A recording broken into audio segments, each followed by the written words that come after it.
when you live in the now, you are ready to live the world of the future, which is basically to create from the now, because there is no comparison any longer. There is no competition any longer. There is just collaboration. There's just creation with life.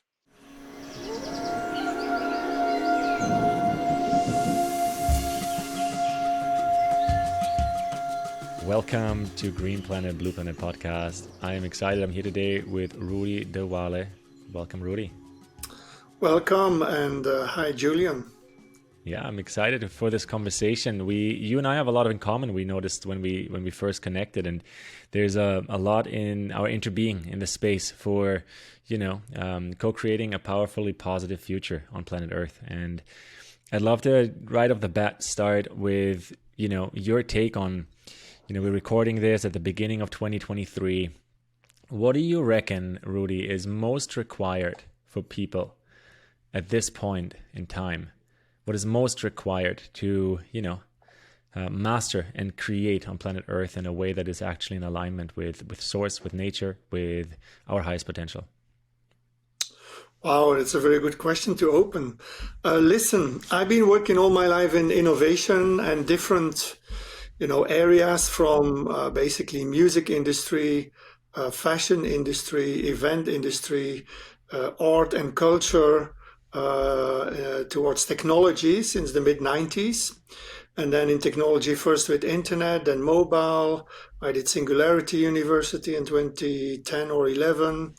And so there it stuck to me for the first time, actually, that because we live in this world where technology is basically ruling everything, everybody's life. So if we are smart enough, we can actually use it as a tool, but many people get just sucked in via their work. Then actually work is not something we go and do at the office any longer, but work is constantly with us, with our phone and with our devices. So people are like constantly in this swallowing of data, and however you call it, the metrics of however you want to call it.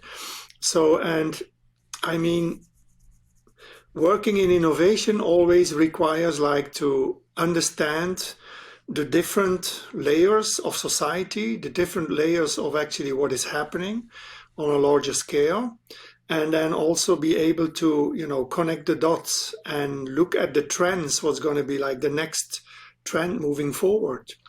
And having analyzed all that and having worked all my life in these different areas, I came to the point where basically regeneration is the only next paradigm possible. And why do I say that? Because we see a lot of now in for example, in climate change and decarbonization, it's not enough. It's used for companies for greenwashing, and people really need to get a different understanding of the scale of what is needed, which means we need to re-innovate ourselves. We cannot innovate any longer just from the outside. I believe still in innovation. I think innovation will be an important way of how we're gonna, create new ways of creating energy and cleaning up plastic and all the challenges that we live by now. But regeneration is the one we can choose for now, which is always working for everyone and the planet, and our ecosystem of, our atmosphere and everything, the air we have, the limited air we have in this space. Yeah, that's powerful. I like that you said you still believe in innovation, right? I'll meet you right there. It's not that every single thing needs to change from today to tomorrow, but the underlying paradigm, it seems to become more visible for so many people day after day now, is that the underlying paradigm, if it is based on extraction, destruction, it will just never change anything, no matter how much greenwashing there's in it. And so, the regeneration as a paradigm, I think, is a powerful way to open this conversation. How did that journey happen for you personally? Like, let's tap into you and your journey today here. I'd love to know where or when or how, however you best can answer this question, this moment happened where you're like, regeneration, I get it. It's a principle of life. And that's really how the planet interacts with us, you know? Well, mainly I've been working in technology since 95, and I was one of those, technology believers. I was always with the latest trend and wave. I've been working in, early internet startups, mobile startups, then later on social media and all the trends that kept on popping up from technology, because basically technology is something that is entangling our lives. It's interweaving our lives. So it's everywhere. Yeah. So, and we can look at it as a good thing or a bad thing. The thing is that it's usually based in the technology we see applied now, it's based on the old paradigms of extraction. And the business models that are used are still based on old paradigms, still colonial models of extraction. Yeah, so I take things out of the network and it only goes to a happy few. Yeah, so we need to find different ways of actually sustaining life on Earth. Maybe we can go a bit deeper on that later. But for me personal, it was... I've been, traveling a lot in Europe. I've been working a lot in Europe and globally the last 10 years of my life as a futurist. And it was when I was living in the UK that actually at a certain point I arrived at a point, I don't know if it was a burnout or, the capacity of my mind and my being of receiving data and receiving life just from data and from devices, because I have been working, let's say, since 95, like 14, 16 hours a day with technology. Wow. And I think I receive like a maximum input type of, level. And I realized that whatever I do with what I know, I cannot innovate any longer on the outside with what I know. I need to start innovating myself. I need to start innovating from within. And since then, the journey started for me of like self-discovery. And via an old friend who applies Socratic design, Humberto Schwab, I went on a sabbatical, lived in a medieval village of 500 people for a couple of months. I cut all my internet and social media. Wow. And it was the first time actually that I went to my youth, to my childhood. So when I was in my 50s already. So can you imagine? So also working in innovation is also a type of way of like always, for me, it was always looking for the new and also looking for being appreciated. I discovered later, I was always looking for something that people could appreciate me. Oh, here he is, Rudy again with something new. But I didn't understand yet the underlying deep problems, which was like basically I had to go back to my childhood, to my trauma, and really look into myself, like where is that value deep within, that will help me to go to the next half of my life, probably. Yeah. So. Yeah, this is fascinating already, Rudy, because there's something you just said about this, role of the futurist, this role of the technology aficionado. And I agree with you. For most people, technology is powerfully interwoven, and only few can really master it as a tool. Most of us, or most people, are wrapped up in it, right? And so there's something about this chasing for the future rather than creating the future from a healthy inside, a healthy, not even introspective, but like a cultivated sense of self, a cultivated connection to source on the inside. And, that showed up in my journey so much in the last 10 years as well. And so I'm really, thanks for sharing this. I love this already. Can I go all in and ask you about, visionary plans that helped you connect to innovation at that stage, or was that quite a bit later?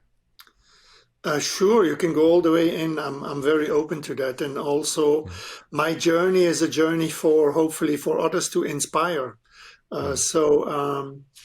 And yeah, for me, it was a journey of discovering how to be present, how to live in the now, because when we are basically lived by the ego, Yeah, which I understood later that I was basically living by the ego. Yeah, so the ego always lives in the future or in the past because it cannot live in the now. It always needs to compare to something. It needs to look for something where it can be appreciated or can be validated Well or said. can look to something in the past to compare, right?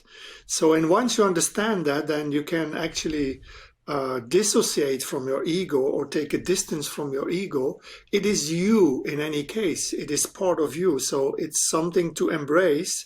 So, because it is also how we became. And it has been the whole journey of our life of how we have been acting and have been, um, playing and living our life the best way we could, because it's mainly it's a defense mechanism, the ego, right?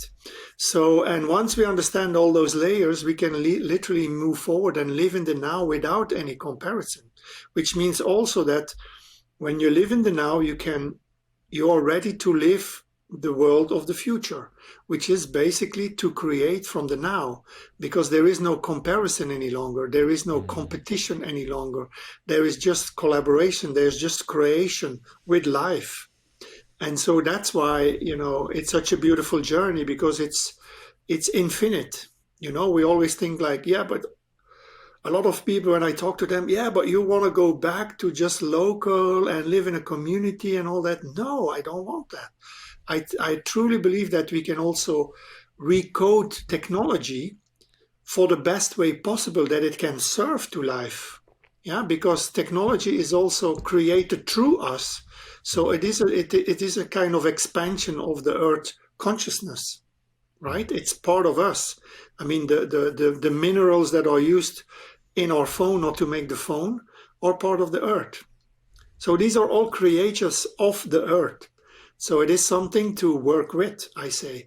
But we also, especially, we need to look at like what is the damaging part, and what we really need to focus on like innovating for the next steps that are not damaging for the earth any longer or for living species, because life is such a wondrous experience if we look at it. Yeah, there is a connection to that source of the earth. I like how you're seeing the role of technology transform into a tool, really a tool that is, you use the word coded, in alignment maybe with that earth consciousness, right?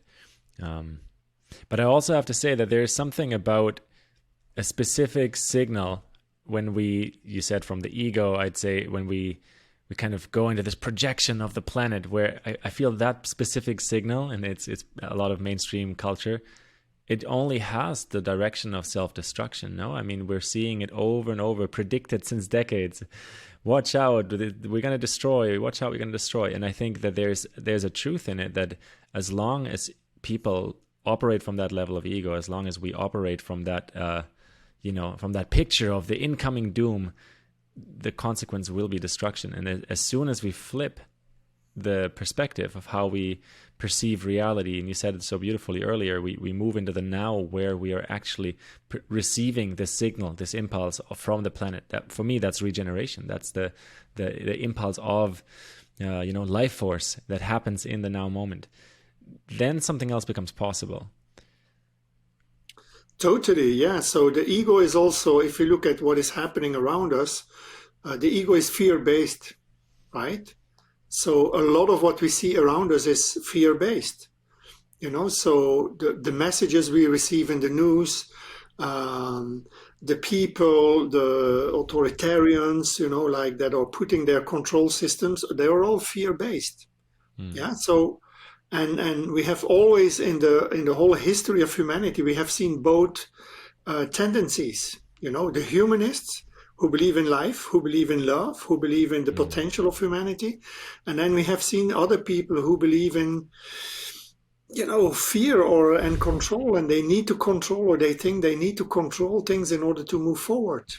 Yeah. So, and this is the duality of life, but it's also part of life, so there are many animals on this planet that eat other animals, and this, it's part of life. It's part of the, I think, complexity of life that we need to accept.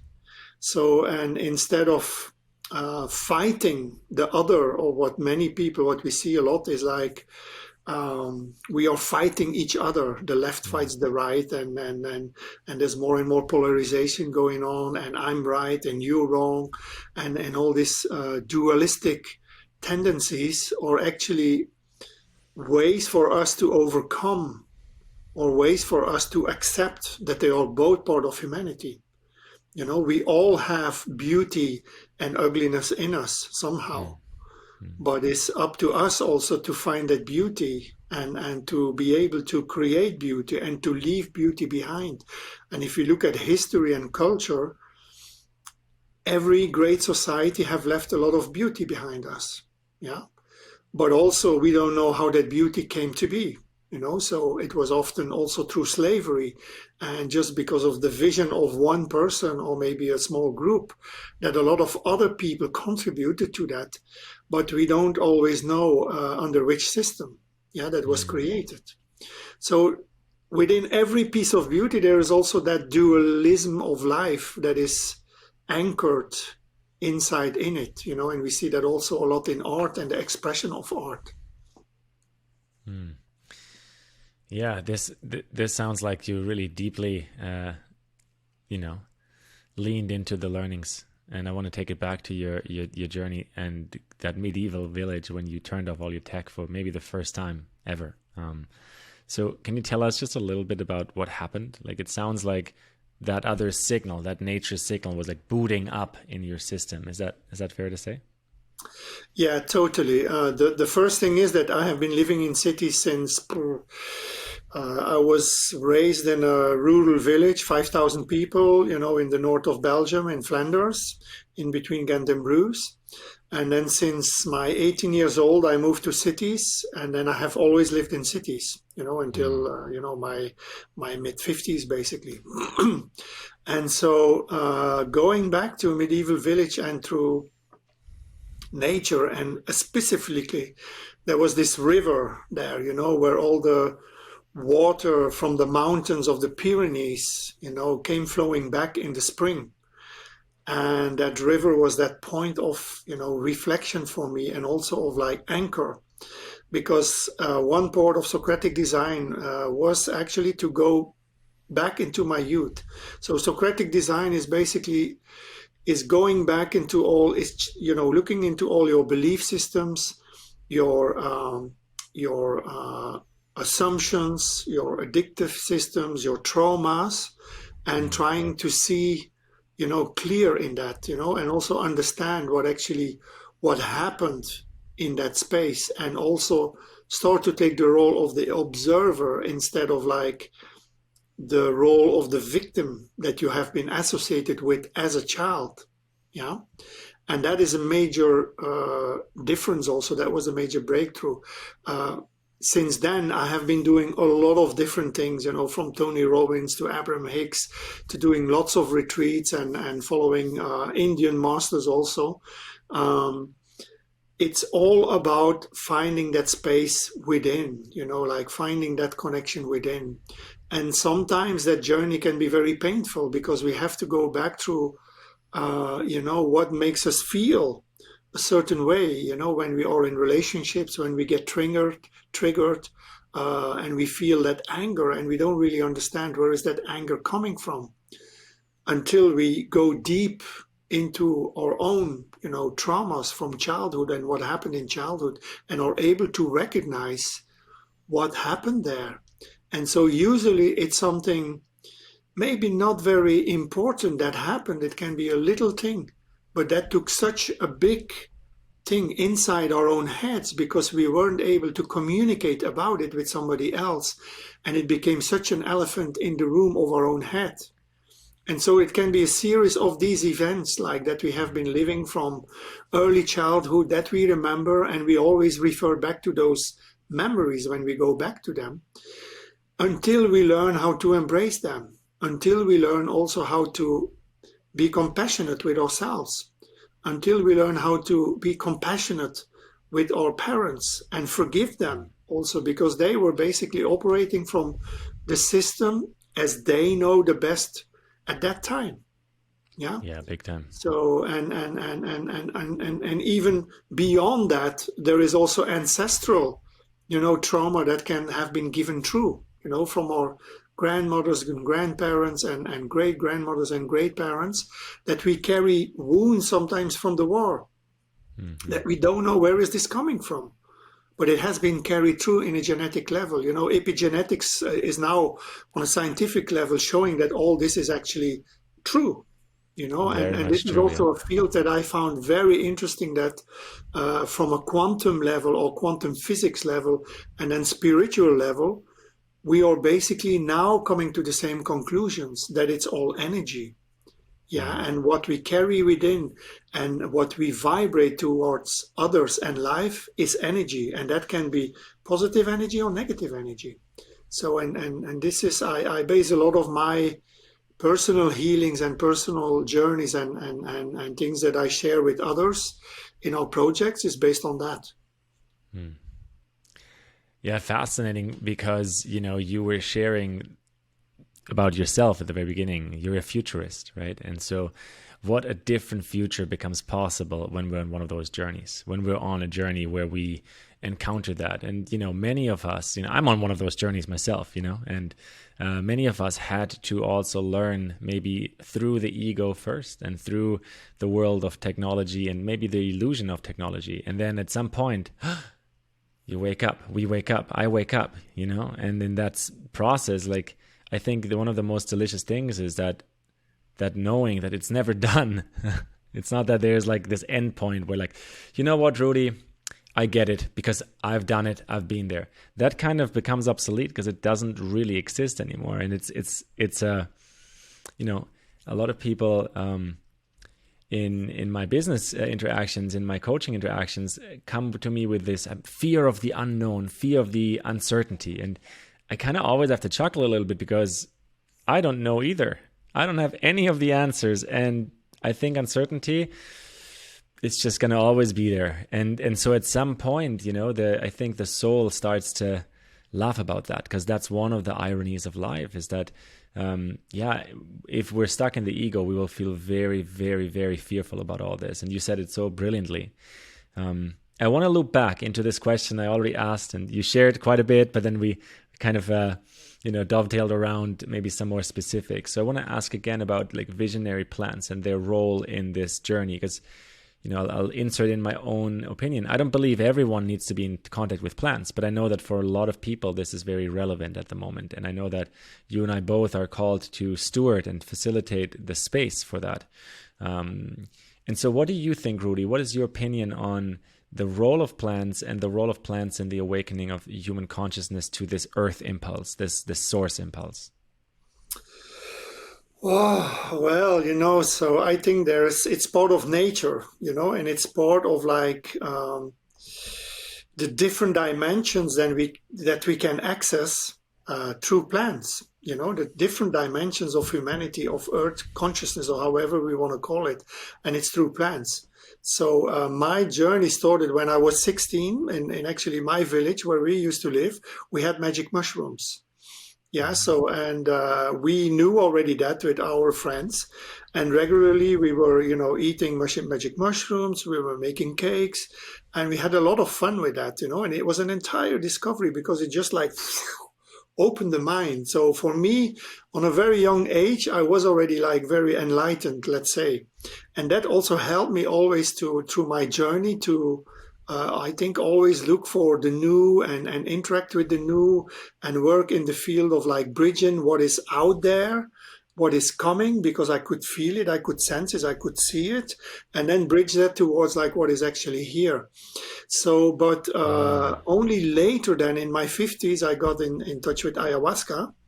And that is actually that I think the major, let's say, transformative plan, because it's of such an intelligence.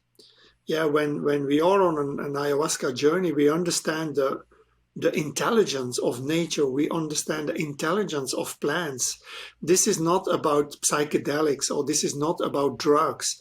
This is about accessing earth consciousness. This is about understanding, like, what are you here to do for? Like, what is your role to be or to bring into this, life? And you get all these messages of, like, first of, like, what is not going good with your life, or maybe things that you have to correct, or things that you have to, like, go through, or actually go through your inner source, go through to your true self, because that is what ayahuasca is showing you. It's showing you your true self. It's showing you your connection to nature. It's showing you that everything is connected, that we are all connected, and that is the only way forward. And then when we learn of the masters of the people from the Amazon, the indigenous tribes, we work a lot with Yawanawa, and they have, like, just in their back garden, the intelligence and the knowledge of 2,500 plants. I mean, that's wisdom. That's thousands and thousands of years of wisdom, and then we have some people, like, that just want to destroy and wipe out these people, for some mining, for some, resources. And they fail to see that what is out there in their back garden is actually the most important to probably save humanity, right? And I think it's also through these plants and through this awakening and through the guardians of people who go and train with the tribes and also spread these messages and spread this wisdom, that we are going through a different type of consciousness on a planetary level, because this is going all around the world.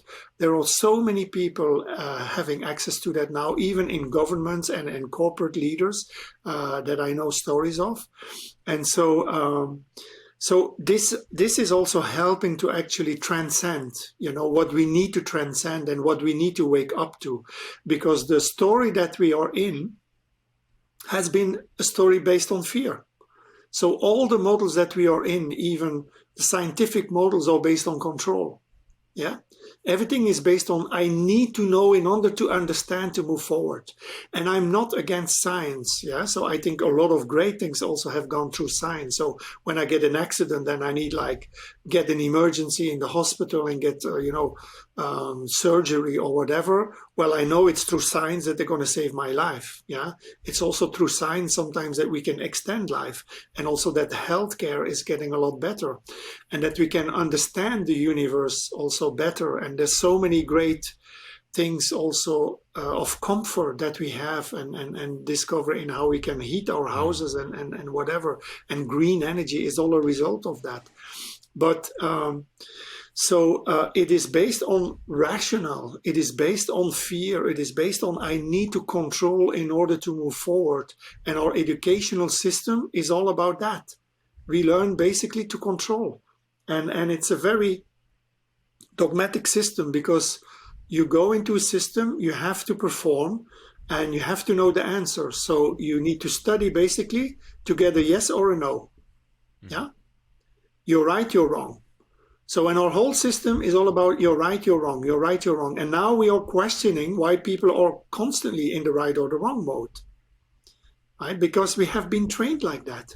Everything has been built like that. So now we need to also understand that there is another way to go. And we need the courage, and we need, young and dynamic and courageous people who want to take that leap. And this is what we call the new warriors, or the warriors of love, or the warriors of light, or whatever you want to call it. Personally, I don't like the word warrior, because it includes war in it. I think there is different ways to get to things. But yeah. I hear you on that. Yeah. So many streams of thought here. I'm going to put a metaphorical flag into one or two topics here, especially around education, and loop back to it in a little bit. I just want to come back to this idea of science, and the science of the forest versus the science of the intellectual mind, right? So you said it really well. You work with the Yawanawa people. I've been blessed to work with the Hunikuin people of the Amazon. And the more I get to know these ways of wisdom, it becomes very apparent that these forests were not just a happenstance. They didn't find these forests and said, oh, what a nice forest, let's put up a camp. No, they were planting these forests in symbiosis with the plants, in the knowledge and in the wisdom with the plants, teaching them, telling them, through a scientific method of, trial and error and reporting and, keeping track and then verifying, right?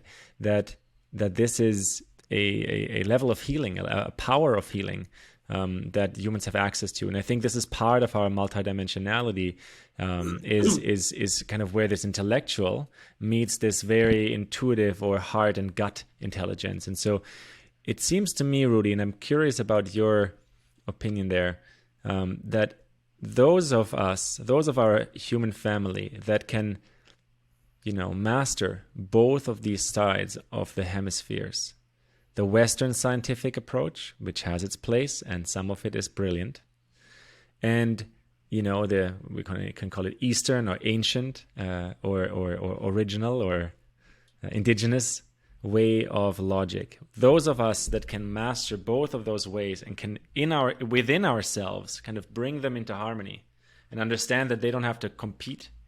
We don't have to destroy the forest to gain access to resources. We can actually build the forest and also get access to resources. Like there's a symbiosis that seems to be visible to me personally, but I'm also not entirely sure yet of the path. But I'm curious what you think here, because there is you used the word collaboration quite a bit already in this episode, and there seems to be something at the brink of where these two strains of being, of thinking, of feeling, of operating meet. Yeah, I think that's always, progress is always when we are able to understand something that we haven't able to understand, and then mix the new with the old, or a new. It can be new materials. It can be a new area. It can be a new way of viewing things. Yeah. So and as of for me personal, I have learned from any one of those. So I was raised in Western culture, studying or Western philosophy. I didn't go a long time to school, but I have always been reading and learning along the way. So now still I'm doing programs where I can learn. I do a bio leadership program that I'm starting next week. So and then from the plants in the Amazon, I learn different things, or through travel. In Africa, they have different types of plants. In March, we go into a retreat in Cappadocia and Konya, where we actually going to learn from the Sufi masters that they get to the higher states through breathing techniques. Yeah. So, and also in yoga, and we have the different type of breathing techniques, in different areas. And also in Siberia or China, there's different medicines, there's different techniques. There is the way of the Tao, in Japan, they have so much wisdom. So I think every culture has really, really, really old indigenous wisdom that was carried from a central type of tribe at the time. Yeah. So, which was probably in Africa first, and then went on to explore different continents, and they became different types of ethnicities, but they all carried that wisdom from then onwards already. And so then it has been developed in different ways because of the climate, because of the geographical locations, because of the cultural diversities and so on. And so they have developed as such. So I think what we are getting to now in this earth consciousness is where we bring everything together. Yeah, because now we still think in patterns of like countries and different type of nationalities. Like, no, this is not the way. We are already in an earth type of people, an earth type of consciousness, where we're going to have to work and collaborate together to be able to be together on this planet. If not, this is not going to happen if we keep on thinking within these borders. Yeah, so we're going to have to cross them in order to make this a living hub for everyone. Mm-hmm. So, and that to me includes to be able to learn from each other, and also find that next frontier or that next stage where we have to go together. And that includes science and indigenous wisdom and, like African tribal wisdom and whatever. Mm. Yeah, I love that. Right now, it feels like we're already full circle to one of your opening statements about regeneration. When the underlying paradigm, the underlying mindset changes, now all of these things become possible. Longevity, healthy planet, healthy relationships, they become possible based on that underlying paradigm. And then all of these different streams are, they're more than welcome. I'm curious to loop back into education, and I know that we've talked before about men's circle and women's circles, and the powerful work that can be done as adults. But you mentioned the obviously outdated education system for children earlier, and so blank slate, Rudy. You can create anything you want. What kind of education quotation mark system? What kind of pathways of education do you think we actually need on this planet?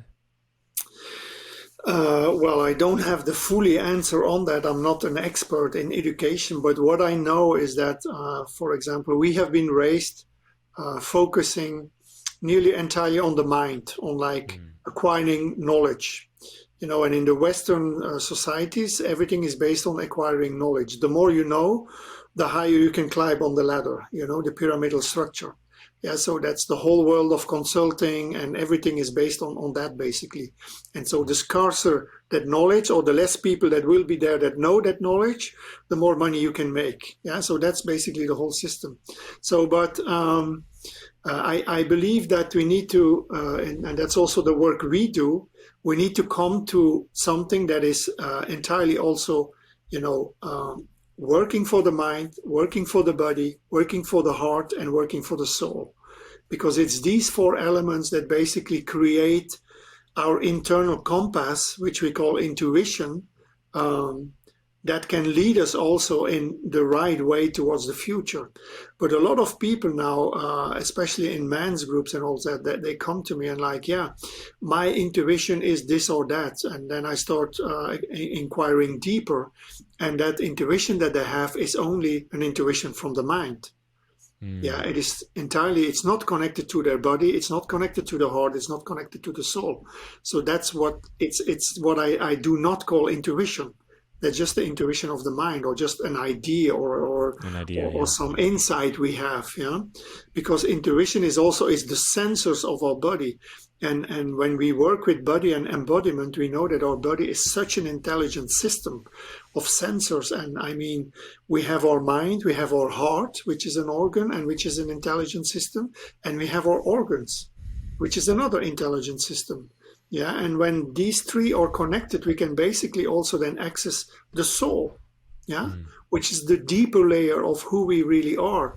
And when these four elements are aligned, then I feel we are, entitled to start co-creating for the future. But when they are not, there will be always something missing. There will always be something lacking. There will be always something we haven't paid attention to. So if I would put a new educational system in place, it would be something that, favors and works towards developing all these areas for children from very early on. And also that children are able to express themselves, because when they are born, they carry already an intelligence of the now. If I talk with children now, and our children here are 10 and 11, and they are of such wisdom, they have such an intelligence. They understand things that we don't need to explain because they know it already. So when I compare when I was 10 years old, the level that, what I knew at that time, they are like, I don't know, so much more advanced. So I know there is hope. I know there is progress, because in 50 years' time, this is how we evolved, and children carry that with them. This is genetical code. This is like everything we learn on the way gets carried also into our cells, gets carried into new babies, that are being born. Yeah, that's powerful. So what I'm hearing you say, kind of as a response to that question, is that, it's going to be our job to create the pathways for the next generations so that they can access this, instead of getting clogged up with only intellectual wisdom or only technological rabbit holes of, being in the dopamine loop, right? We want to really protect and guide those next generations into living up to that potential that is carried in their DNA. Yes, exactly. And so our generation has a lot of responsibility, basically also to break or stop the patterns that we have been carrying that no longer serve us.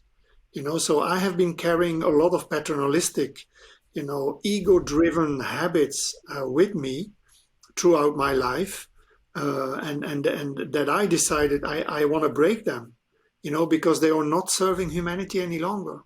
I think masculine, and there is a new type of masculine that needs to be, that is immersion, and it's happening also on all levels. We started doing Unconditional Men 2 years ago here in Ibiza, and last year we started training people that can facilitate circles for other men, and now the whole island, or basically all these people, are doing circles. So there's circles everywhere all the time, which is great. And people ask me, Rudy, don't you see them as competitors and all that? I'm like, no, this is not competition. This is the way forward, So this is the way, to use a technological term or mechanical term, there's the way we scale, So in technology too, everything has to be scalable. Everything has to be measurable. Everything has to grow somehow. I'm smiling because the way you said it, an image appeared in my inner mind, and you were drawing out the pyramid earlier of scarcity to rise to the top based on knowledge, right? So yes, competition within that old paradigm is very real because there's limited spots at the top of the pyramid of access to knowledge and access to power and money. But if that pyramid is suddenly a circle, and we as different circles, and it doesn't matter if the circle is 4 people, 6 people, 12 people, or 12,000 people, we as circles enable more circles to free themselves and each other into, operating as kind of puzzle pieces to each other. And so that image just appeared very clearly when you shared, because competition will probably still have a role, but very clearly not be the dominant paradigm on which we operate in human society. Exactly. This is also why we, with RegenerateX, the company I run with my wife, we are creating a DAO. Yeah, it's actually decentralized autonomous organization, but it's called now a decentralized human organization because we put the human first in the relationship. Because we need to first work on relationships again, the relationship with ourselves, the relationship with others, relationships with our communities, our family and communities, and then relationships with our work and the business models we create and how we relate to others and how we can create abundance without harming or without extraction. Yeah. So, and these are all circles. Yeah. And everybody, our DAO, we can connect to another DAO, or our clients, or what we used to call clients or partners, can all become part of that DAO. And they can start generating their own DAO with their own circles and all that. And this is like how we're going to multiply, and how this knowledge and new way of being is going to multiply. Yeah, I wouldn't call it scaling, but it's going to multiply. And also, it's also done by using technology. But this is technology that has been taught through by a lot of people of like how to do things differently. There are still some things that I'm also like pinpointing out of like how or why do we need to use blockchain when we know that the mining hardware is owned by traditional VC, for example. Okay, so we really need to look at the core, at the source of all the problems, and start again from the source. A tree has like another tree underneath of, roots that are like so powerful. And then it's also linked to mycelium, and mycelium is the network of how plants and trees communicate. And it's so powerful. Yeah. So how can we operate more as mycelium instead of like pyramidal structures? And I think that is the new way. That's why I call regeneration a paradigm change, because it's literally going to influence everything and everyone. Yeah. And it's not just something that is used just in, regenerative agriculture, for example. Yes, regenerative agriculture is the source of it, or how we basically resource and how we reconnect to earth and create healthy soils again. But we apply that also to our being, to our minds, and to our interbeings and connections with others. Yeah, really well said. What comes back and for me is regeneration of self, earth, and communities, right? And from a paradigm perspective first, and then from there it kind of ripples out. And so that's where I'd love to touch on before we wrap this episode here, Rudy, is, you know, you do a lot of work in this world, and specifically with events, something we both do. I know that this year, you already mentioned it, there's going to be an event in Turkey, in Cappadocia. There's going to be something in Ibiza, I believe. I'll be hosting something in Brazil myself, with a powerful crew of allies and mutual friends between the two of us. So maybe we'll just take a minute or two to share about this as we're, you know, coming to a close with all of this. Yeah, this really not just philosophical deep dive, but what I can really feel with you in the space. And, you know, I hope everyone who's tuned in can see this in their own way as well, is that you shared from a path of embodiment. All of us make many mistakes, and it's not really about the mistakes. It's about the integrity to clean them up and to move forward and realize, wow, there is like a lot to learn in this lifetime. There's a lot to expand over, and we do so most when we immerse into those kind of group settings, if that's men's or women's circles, if that's retreats or immersions. But when we come together, things start to click, right? Yeah, exactly. So, and also in my journey, I had to learn basically to work from the mind into the heart and my heart, and learn to communicate with my heart. You know, it's an entirely different feeling if your heart is resonating with something, if your heart is telling you something and you can actually understand that communication. This took me so long, you know, and I'm so grateful, and I feel blessed also that I can live that, because like there are like little things in the day that can, oh, I feel maybe, you know, that you feel disappointed, or you feel excited about things, and it's not coming from the mind any longer, it's really from the heart, and you can feel that connection. So yeah, to give a little wrap up of like the things that I'm doing, the project I do with men is Unconditional Men, and my wife has a project called The Heroines. And why we do things like separate, like for men and for women, it's part of like, because we believe that first we need to do the work ourselves individually, or as men and as women, and then we come together again. But before that, it doesn't really work. Yeah. So that's why I do Unconditional Man. And Unconditional Man is basically, we empower the authentic transformation, you know, of man in service to the regeneration of our communities and the world. And then the Heroines is more like women empowering women. And then we come together actually 4 times a year, and also online, through a brand we have, which is called Heart Masters. And Heart Masters is basically a 5 to 7 day journey. Yeah, it's a retreat, but it's also an innovation platform or an innovation lab for leaders that want to co-create that regenerative world. And so there we go, basically 3.5 days, men and women work separately. And when we are like from the mind into the heart, when we literally have come to that place of authenticity and sincerity, then we come together again to start co-creating that new world. And then our, you know, top brand, or the brand of where we work under, is RegenerateX, which is basically, it's a regenerative design and innovation platform. So, and this is also how we are developing it now. We are creating our DAO, and we are bringing in all the people that we work with, and we're gonna work with this year. We're gonna bring them in, and into an entirely decentralized model, and a new model of like circles, and how we move forward, and how the community thinks we're going to move forward, and how we're going to remunerate each other, is going to be an entire journey for ourselves. So we don't know where we're going to end up.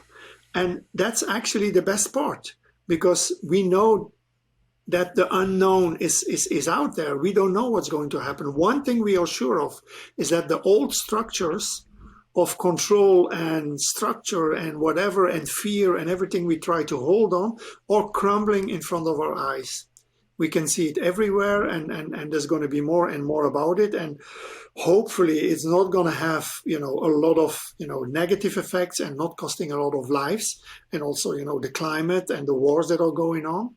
But we need to be prepared also in creating the seeds of this new world that needs to emerge at the same time. And so that's why people like us, we connect.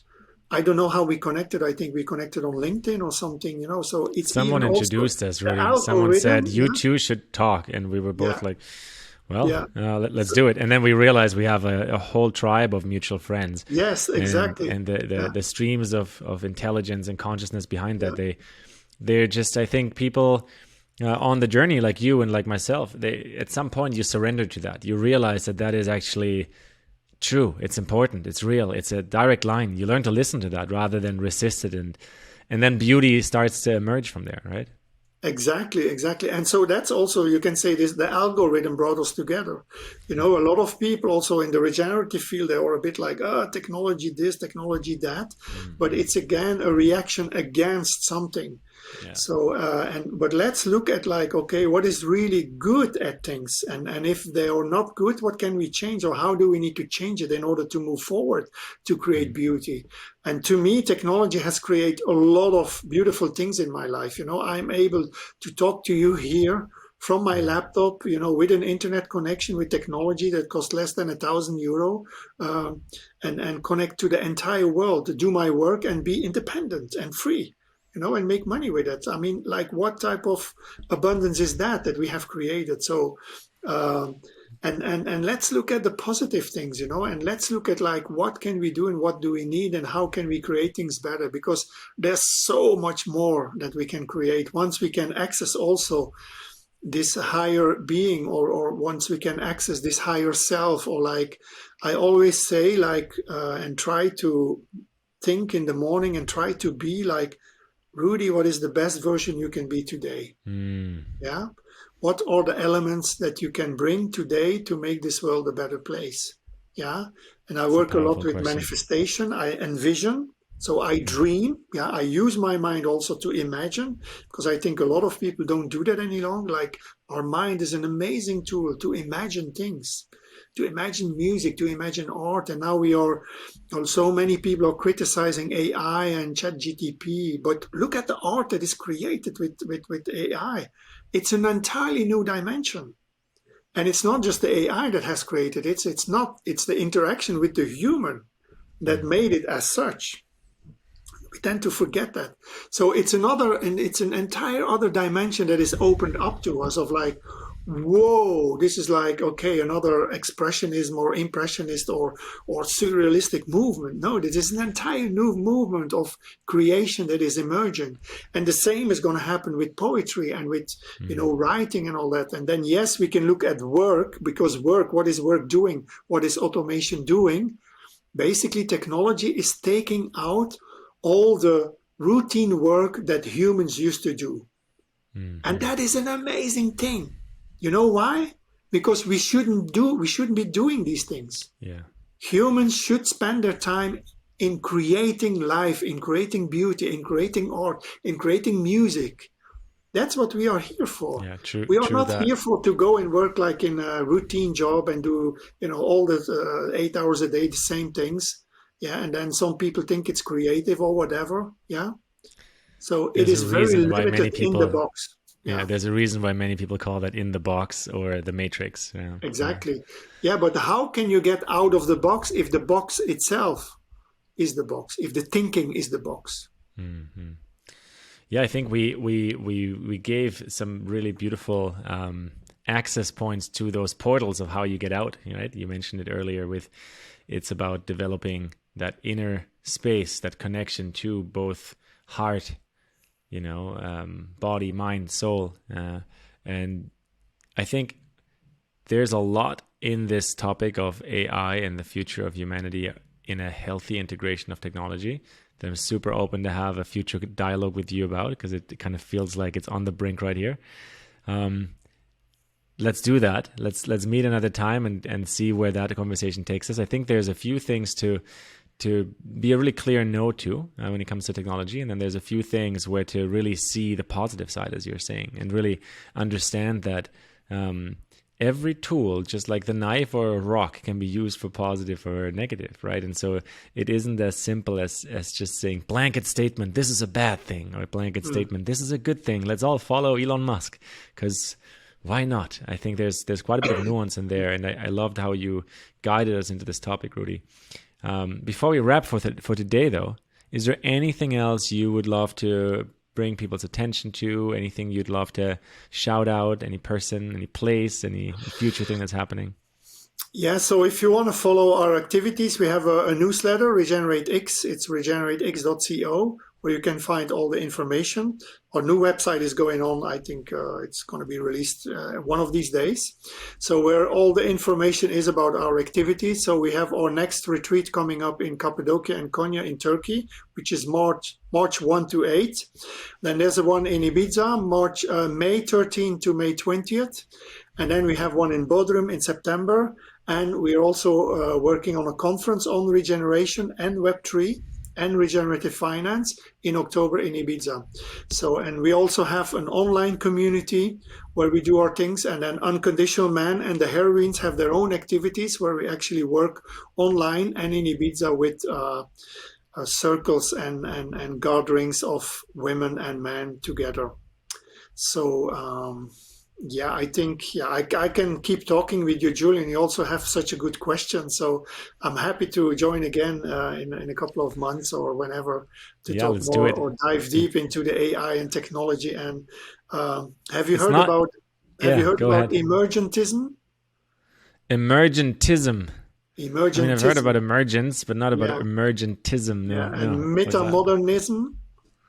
Yeah, all the isms make me be very skeptical at first. Yeah, but it's a very interesting area to follow. So we have known modernism, we have known postmodernism, and now we have metamodernism, which is basically the intellectual trying to understanding of like what is happening to the world, especially since the coming of the internet, because this is only like 25 or 30 years old.